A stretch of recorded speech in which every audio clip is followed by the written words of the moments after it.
ಯಾರು ಹೇಗಿದ್ದೀರಾ, welcome back. So ನಿಮ್ಮ ಪರ್ಸನ್ ಏನು ಫೀಲ್ ಮಾಡ್ತಿದ್ದಾರೆ ನಿಮ್ಮ ಬಗ್ಗೆ ಅಂತ ನೋಡೋಣ. ಓಕೆ, ಡೆಫಿನೆಟ್ಲಿ ನಿಮ್ಮ ಪರ್ಸನ್ ತುಂಬಾ ಹ್ಯಾಪಿಯಾಗಿ ಫೀಲ್ ಮಾಡ್ತಿದ್ದಾರೆ. ಓಕೆ, ಸೊ ನಿಮ್ಮ ಜೊತೆ ಇರಲಿಕ್ಕೆ ಅಥವಾ ನಿಮ್ಮ ಜೊತೆ ಮಾತಾಡಲಿಕ್ಕೆ ಇವರಿಗೆ ತುಂಬಾ ಇಷ್ಟ ಇದೆ. ಆ್ಯಂಡ್ ಡೆಫಿನೆಟ್ಲಿ ತುಂಬಾ ಇವ್ರು ಮಾತಾಡ್ಲಿಕ್ಕೆ ಇಷ್ಟಪಡ್ತಿದ್ದಾರೆ ನಿಮ್ಮ ಜೊತೆ. ಆ್ಯಂಡ್ ಜಾಸ್ತಿ ಫೋನ್ ಕಾಲ್, ಜಾಸ್ತಿ ಮೆಸೇಜ್ ಕೂಡ ಮಾಡಬೇಕು ಅಂತಿದ್ದಾರೆ ಇವರು. ಆ್ಯಂಡ್ ಅಕಸ್ಮಾತ್ ಇವ್ರು ಪಾಸ್ಟ್ ಪರ್ಸನ್ ಆಗಿದ್ರೆ ಡೆಫಿನೆಟ್ಲಿ ಇವರು ಬರ್ಬೇಕಂತಿದ್ದಾರೆ ನಿಮ್ಮ ಲೈಫಲ್ಲಿ ಮತ್ತೆ, ಅಥವಾ ರಿಯೂನಿಯನ್ ಮಾಡ್ಬೇಕಂತಿದ್ದಾರೆ ನಿಮ್ಮ ಜೊತೆ.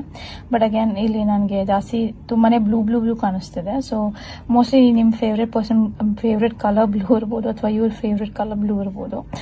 ಬಟ್ ಡೆಫಿನೆಟ್ಲಿ ಈ ಸಿಚುವೇಶನಲ್ಲಿ ನಿಮಗೆ ವಿಕ್ಟ್ರಿ ಸಿಗುತ್ತೆ, ಅಂದರೆ ನೀವು ವಿನ್ ಆಗ್ತಾ ಇದ್ದೀರಾ. ಸೊ ಡೆಫಿನೆಟ್ಲಿ ತುಂಬ ಖುಷಿ ಇದೆ ನಿಮಗೆ. ಓಕೆ, ಸೊ ಮೋಸ್ಟ್ಲಿ ನಂಗೆ ಅನ್ಸುತ್ತೆ ನೀವಿಬ್ರು ಏನಕ್ಕೋ ಜಗಳ ಆಡಿದ್ರಿ, ದೂರ ಆಗಿದ್ರಿ. ಸೊ ಇವಾಗ ಒಂದಾಗ್ತಾ ಇದ್ದೀರಾ ಮತ್ತೆ ಅಂತ ಅನಿಸ್ತಿದೆ. ಸೊ ಆ ಥರ ಫೀಲಿಂಗ್ಸ್ ಇದೆ, ಆ ಥರ ವೈಬ್ಸ್ ಇದೆ ರೀಡಿಂಗಲ್ಲಿ. ಸೊ ತುಂಬ ಖುಷಿಯಾಗಿದ್ದೀರಾ, ನಿಮ್ಮ ಫ್ಯಾಮಿಲಿ ತುಂಬ ಖುಷಿಯಾಗಿದ್ದಾರೆ, ನಿಮ್ಮ ಫ್ರೆಂಡ್ಸ್ ರಿಲೇಟಿವ್ಸ್ ಎಲ್ಲ ತುಂಬ ಖುಷಿಯಾಗಿದ್ದಾರೆ ನಿಮಗೋಸ್ಕರ. ಸೊ ವಾವ್ ಗೈಸ್, ತುಂಬ ಚೆನ್ನಾಗಿದೆ ರೀಡಿಂಗ್. ಕ್ಲೇಮ್ ಮಾಡಿ ರೀಡಿಂಗ್ನ, ಲೈಕ್ ಮಾಡಿ ರೀಡಿಂಗ್ನ. So thank you so much. And definitely ಇನ್ನೂ ಈ ಥರ ರೀಡಿಂಗೋಸ್ಕರ ನನ್ನ ಚಾನಲ್ ಸಬ್ಸ್ಕ್ರೈಬ್ ಮಾಡ್ಕೊಳ್ಳಿ. Thank you so much. ಧನ್ಯವಾದಗಳು. Good day.